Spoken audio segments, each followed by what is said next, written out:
¿Qué tal? Buenos días, buenas tardes o buenas noches. Pues en esta ocasión vamos a revisar dos temas. Ya pues son los últimos temas que vamos a estar viendo. Lo que sería el pseudocódigo y lo que es la prueba de escritorio. Todo esto tiene que ver mucho con pues la utilización de lenguajes de programación. Sin embargo, en este momento todavía no lo vamos a ver tan profundamente o tan a ese nivel de un lenguaje de programación, pero de todos modos lo vamos a ver así como muy básico. Y bueno, iniciamos con el tema de pseudocódigo. Veamos primero cuál es el concepto, ¿no? Y nos dice su concepto que es una descripción de alto nivel de un algoritmo en el cual pues simple y sencillamente vamos a mezclar el lenguaje natural, que es pues como nosotros hablamos, con algunas palabras, es a lo que se refiere con convenciones sintácticas, con algunas palabras claves de los lenguajes de programación. Esas palabras claves a lo mejor serán al indicar una asignación de un valor, al crear un ciclo, al crear condiciones, por ejemplo. Pero en realidad el pseudocódigo no está pues regido por ningún estándar, es decir, que puede variar mucho el pseudocódigo que yo les voy a solicitar al que le solicite pues otro profesor o al que vean en internet o etcétera. Este pseudocódigo es principalmente utilizado para describir precisamente los algoritmos, pero ahora en esta nueva forma, ya no en diagrama de flujo, sino en pseudocódigo, y describirlos en libros y publicaciones científicas, ¿vale? Y es un producto intermedio entre un algoritmo y los diagramas de flujo. Aunque la principal ventaja que presenta el pseudocódigo frente a los diagramas de flujo es que pues, se requiere menos espacio porque simple y sencillamente son palabras y no son figuras como los diagramas de flujo. Aquí vamos a ver un ejemplo de cómo se representaría este algoritmo, que de hecho ya está representado en un ordinograma o un diagrama de flujo a la izquierda, pero a la derecha está representado mediante pseudocódigo, que es muy sencillo. Veamos, este ejemplo de hecho ya lo habíamos resuelto en el anterior video, que es para sacar el área de un triángulo. Y entonces pues tenemos número 1, paso 1 pues sería el inicio y ese se pone prácticamente igual. Y de la misma manera en el pseudocódigo nosotros podemos agregar esta parte de aquí. Es decir, podemos indicar de qué se trata de manera general el algoritmo. En este caso es del área de un triángulo, ¿no? Vamos a sacar el área de un triángulo. En paso número 2 eran recibir, ingresar los datos de la base y de la altura del triángulo. La palabra clave, inclusive aquí se las pongo en negritas, pues será leer. Aunque puede ser, pueden ser otras también. Se pueden utilizar algunas otras, pero leer queda bastante bien. Así es que, por ejemplo, cuando ustedes van a recibir datos de entrada, pues indican con esta palabra de leer. ¿Y qué van a leer? Base y altura. Esto, obviamente, al indicar esto, estamos indicando que en esta palabra de base, que es una variable, en esta variable se va a almacenar el valor de la base que ingrese un usuario o que te diga alguien, ¿no? Y en la altura, en la palabra altura, que es otra variable, se va a almacenar el valor de la altura del triángulo. Paso número 3, pues es la operación, ¿no? Es el proceso. En este caso el proceso es pues simplemente hacer una operación aritmética, que sería base por altura sobre 2. Para representar esto, en vez de utilizar el símbolo igual en el pseudocódigo, vean que aquí también lo cambié el de igual. En pseudocódigo nosotros podemos usarlo de esta manera, es decir, como con una flechita, pero creada con un menor que y un guión medio. Y recuerden que al utilizar pues, la computadora pues no podemos dibujar una flechita y no es tan fácil. Tendríamos que tener un programa especial para que reciba pues lo que nosotros dibujamos, ¿no? Y tendríamos que tener algo táctil para poder hacer eso. Entonces, pues mediante el teclado simple y sencillamente hacemos un menor que y un guión medio, y con eso estamos indicando que esta operación de base por altura sobre 2 se va a almacenar en esta otra variable que se llama resultado. Esa es la diferencia del pseudocódigo, o sea, estamos utilizando esto hasta el momento, esa es la diferencia, esta flechita y esta palabra de leer. Y por último mostramos el resultado. En el diagrama de flujo pues no ocupamos más palabras porque las mismas figuras representan algo, es decir, esta figura representa entrada o salida de información, esta representa proceso y esta representa salida o entrada de información. En este caso representa salida y esta entrada, esta inicio, esta fin. Entonces, como acá no tenemos estas figuras, pues sí debemos de poner algo más. Por ejemplo, para mostrar un resultado utilizamos la palabra describir, que se lo puse aquí en negritas. También podrían utilizar imprimir, ¿verdad? O algunas otras, pues dependiendo, les digo que no es un estándar, pero de eso se trata el pseudocódigo, ¿no? Simple y sencillamente es muy parecido al algoritmo, pero lo único que va a cambiar es que vamos a ocupar ciertas palabras de los lenguajes de programación. En este caso, la palabra leer y la palabra escribir son las palabras claves que podemos a lo mejor llegar a utilizar ya en un lenguaje de programación, o que tienen o que están muy relacionadas ya con un lenguaje de programación, ¿sale?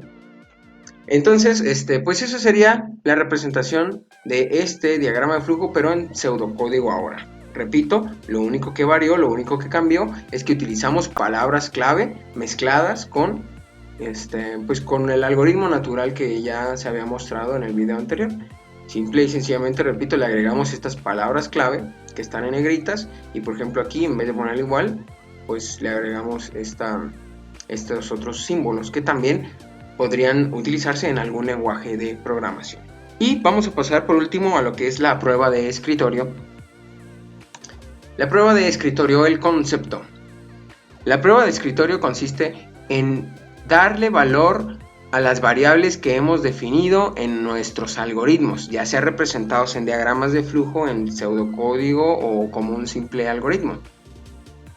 ¿Para qué? Para comprobar si efectivamente siempre vamos a resolver cualquier problema que se nos presente, ¿vale? Es decir, pues ver todas las posibles variaciones de ese problema y verificar que siempre lleguemos a la solución. También sirve para que no se pierda tanto tiempo cuando ustedes supongamos que ya van a programar. Lo ideal sería que creen el algoritmo y lo representen mediante pseudocódigo o mediante diagrama de flujo. Y bueno, y antes de pasarlo a programar ya en un lenguaje de programación en la computadora, ustedes podrían hacer una prueba de escritorio primero para verificar que no haya ningún error. Y entonces, pues no perder tanto tiempo, a lo mejor tal vez luego buscando los posibles errores.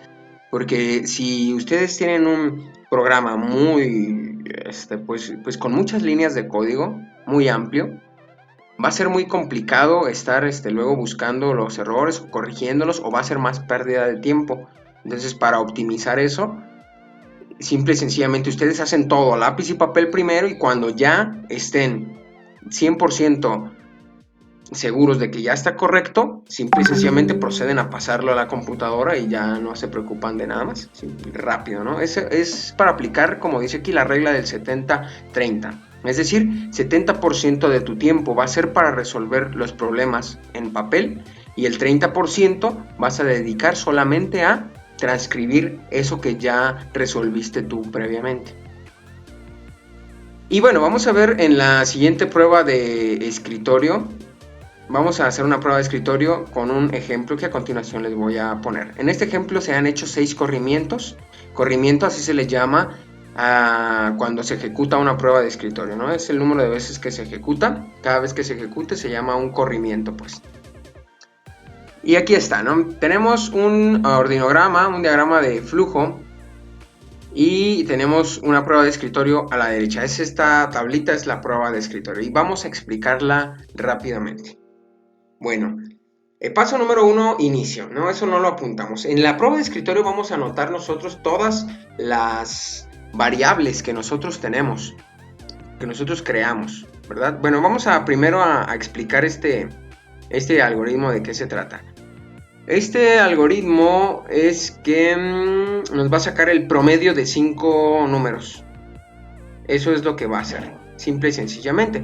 Pero se está utilizando un ciclo para eso, es decir, yo no le voy a decir, o sea, como que no pide los 5 números directos, o sea, porque podría ser, no, pues dame 5 números y guardas esas 5 variables, pero en este caso va pidiendo de una por una los números y los va sumando, y eso pues se repite el número de veces que se tiene que repetir para que se sumen hasta 5 números nada más, y ya cuando hayan pasado esos 5 números se da el promedio y listo, ¿vale? Entonces es un ejercicio a lo mejor muy sencillo que a lo mejor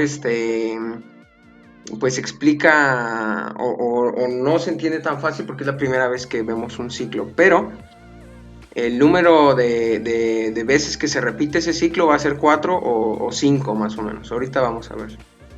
Y pues de eso se trata, ¿no? Por ejemplo, aquí, inicio. Me dice que C es igual a 1. C, en este caso, en este diagrama de flujo, C simplemente va a ser un contador. Es decir, es la variable que me va a permitir a mí decir cuántas veces se va a repetir el proceso. Y luego hacemos otra variable que tiene un valor igual a 0. Muy bien, entonces hacemos una condición. ¿Sí? Aquí empieza el ciclo. Es de aquí a aquí es el ciclo, y ahorita a ver si lo pueden lograr entender. Entonces, A es igual a 0. Y hacemos una condición. C es menor o igual a 5. Pues obviamente que sí, porque le estamos dando un valor de 1. Entonces, pues obviamente que sí es menor que 5 y nos vamos hacia acá. Bueno, aquí falta una flechita, perdón. Pero bueno, vamos a hacer que sí estaba. Vamos a hacer de cuenta de que sí estaba ahí. Entonces, si C es menor o igual a 5, vamos a ingresar una variable. Esa variable se llama número, ¿no? Es un número dado por el usuario. Hagan en cuenta que allí el usuario o una persona que va a ser que va a ser la que nos dé esa información, va a ingresar pues un número. ¿Cuál número? El que sea, ¿no? Y luego lo que vamos a hacer es a asignarle su mismo valor que tiene. En este caso, ¿qué valor tiene? Tiene 0 más lo que ingresó el usuario en número, que bueno, pues sería un número el que él quiera, ¿no? Y se suman esos dos. Y ese va a ser el valor de A en ese momento. Y C, que valía 1, vean acá, le vamos a sumar su propio valor más 1. Este es el contador, este es lo que nos va a permitir hacer 5 veces el proceso. Y el ciclo lo que hace es regresarnos. En este caso voy a marcar aquí, por eso se marcaron estas flechitas, que en su diagrama de flujo pues recuerden que raras veces se va a ir hacia arriba, pero como es un ciclo, pues ahí sí se tiene que regresar a fuerza, ¿no? Entonces pasa esto y nuestro diagrama, nuestro algoritmo se va a regresar aquí, ¿verdad? Porque esos son los ciclos. Los ciclos generan una serie de instrucciones así como en círculo, de forma infinita o hasta que nosotros pues indiquemos que ya. En este caso es cuando C sea menor. Mientras C sea menor o igual a 5, se va a ir para acá. Cuando ya pase de 5, se va a ir para acá. Y ahí se acaba el ciclo, ¿vale? Entonces, supongamos que ya pasaron los 5 números. C ya es mayor que 5. Ya no es ni igual ni menor. Entonces se va a ir para acá. Y entonces, pues lo que va a hacer ahora es que lo que vale A, que es donde se va a almacenar todos los números, se va a dividir entre 5 y se va a hacer el promedio. Se muestra el promedio y fin de mi algoritmo y de mi diagrama de flujo. Vamos a repasar entonces ahora sí la prueba de escritorio de forma lo más rápida y clara posible. Entonces, aquí vamos primero. C es igual a 1. ¿Sí? Tenemos la variable C, tenemos la variable A, tenemos una condición C menor o igual que 5, también la tenemos, que sería esta parte de aquí. Tenemos una variable de número, que es esta de aquí. Tenemos, bueno, a lo mejor esto ya es, pues es repetitivo, ¿no? Es el valor de A más número, que es el proceso que tenemos aquí. Y tenemos otro proceso abajo, que sería C igual a C más 1. ¿no? Y todo lo vamos a ir viendo los valores que tiene. Promedio también es otra variable que tenemos acá. Y vamos a ver qué valores tiene. A ver, en el corrimiento número 1, C es igual a 1, aquí está. A, que está aquí, es igual a 0, aquí está, es el corrimiento número 1. En ese momento, C es menor o igual a 5. Veamos, C vale 1, sí. Entonces, esto da un valor de sí, por lo que vamos hacia este lado. Y número, en ese momento, supongamos que el usuario dice yo quiero ingresar el número 8 como un valor, ¿vale? Si recuerden que este algoritmo lo que resuelve es el sacar el promedio de 5 números dados por el usuario. El primer número que ingresa el usuario es el 8. Y ese número no tiene nada que ver con nosotros. Ese número lo ingresa el usuario o la persona que quiere utilizar el algoritmo y que quiera hacer pues uso de este algoritmo para que le dé el promedio, ¿no? Entonces esa persona ingresa un 8 y número vale 8 en ese momento. A va a ser igual a A más número. Número, recuerden, vale 8, ahí está. A, ¿cuánto valía? 0. Entonces A en ese momento va a valer 8, aquí está, bien clarito. Y pasamos al siguiente proceso que sería C igual a C más 1. C, ¿cuánto vale? 1. Más 1 que le agregamos, en ese momento C ya va a valer 2. Promedio, ¿cuánto vale? Nada, porque llegamos aquí y regresamos por este camino hasta esta parte, ¿no? Y vamos a ver, ese sería el corrimiento número 2. C en ese momento ya vale 2, recuerden, aquí almacenamos C y ya vale 2. Entonces C vale 2. Ahora, A, ¿qué valor tiene? Recuerden que le sumamos en esta parte, así es que A ya vale 8, ya no vale 0. Por eso ese valor se queda de 2 y 8, C2 a 8. C es menor o igual a 5, pues sí, ¿verdad? C en ese momento en el corrimiento 2 vale 2. Número es un número que el usuario ingresa el número 10, aquí vamos, ¿no? C es menor o igual a 5, sí, vamos hacia acá. Y número es igual a 10 en el segundo corrimiento, ¿sí? El usuario ingresó un 10 y eso vale número. Entonces A, si valía 8, más le sumamos 10 ahora, A va a valer 18 en este momento, cuando vamos aquí. Pasamos al siguiente paso, que sería C igual a C más 1. C valía 2, recuerden el segundo corrimiento, más 1, en ese momento C ya vale 3. C vale 3 y nos regresamos nuevamente por aquí hasta llegar aquí. Corrimiento número 3, C tenemos que vale 3 hasta ese momento, A vale 18 y preguntamos, C es menor o igual a 5, vamos aquí. Pues sí, todavía sigue siendo menor o igual a 5 y vamos hacia acá. Número, ingresa el usuario otro número, el 9 lo ingresa. Entonces, si A valía 18 más 9 que acaba de ingresar el usuario, son 27. Y C valía 3 más 1, pues ya vale 4. ¿Sale? Y vamos aquí. C igual a C más 1. Es el tercer corrimiento. Regresamos nuevamente.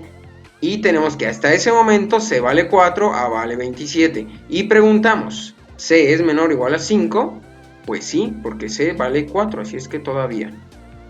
Entonces, el usuario ingresa otro número, ingresa otro 10. Y vamos aquí, pasamos al siguiente paso, A es igual a A más número, pues A en ese momento valía 27, más 10 que el usuario ingresó, ya vale 37. Pasamos al siguiente paso que sería C igual a C más 1. C vale 4 más 1, ahora vale 5. Y nos regresamos nuevamente por este caminito otra vez. Hasta ese momento tenemos que C vale 5 y A vale 37. Y preguntamos, C es menor o igual a 5, todavía esa condición se cumple, porque ya no es menor, pero sí es igual. Así es que si seguimos por este camino, nos vamos hacia la derecha. Número, el usuario vuelve a ingresar un número, que es el número 7. Aquí está. Y pasamos al siguiente paso, al proceso que sería A es igual a más número. A vale 37, más 7 que ingresa el usuario, ya son 44. Pasamos al siguiente proceso. C es igual a C más 1. C vale 5, más 1, en ese momento C ya vale 6. ¿Vale? Y nos regresamos por aquí nuevamente. ¿Sí? Eso es lo que hace el ciclo, pues, hacer repetir muchas veces determinados procesos o pasos que nosotros le pongamos. Llegamos a este punto y hasta este momento tenemos que ya C vale 6 y A vale 44. Y preguntamos, C es menor o igual a 5, aquí está. Ya no se cumple, vean. El sexto corrimiento dice que ya no se cumple. Entonces, ya no vamos hacia la derecha, vamos hacia la izquierda. Y me dice que entonces esto no se cumple. Vamos hacia acá y hacemos promedio es igual a más 5. ¿Vale? Entonces, A vale 44. Entre 5, perdón, es promedio es igual a entre 5. Entonces, si A valía 44, entre 5, esto es igual a 8.8. Quiere decir que el resultado de esto, el resultado que me va a arrojar aquí, esto es lo que se va a mostrar, ¿sí? Prom es lo que se va a mostrar y prom en ese momento vale, aquí está, 8.8. Y es lo que se mostraría aquí, se mostraría un 8.8 y se acaba mi algoritmo, mi diagrama de flujo. Y esta es la prueba de escritorio, que nos permitió observar que efectivamente todos los procesos se hacen de forma correcta. O sea, no hay ningún error a la hora de hacer nuestro diagrama de flujo, a la hora de crear la lógica, a la hora de crear las variables, a la hora de asignar los valores a las variables. No hay ningún error de nada. Todo me da perfecto. Y para eso es la prueba de escritorio. ¿Vale? Y bueno, pues por el día de hoy sería todo esto. Que tengan un excelente día y pues ya prácticamente nos vemos en el examen.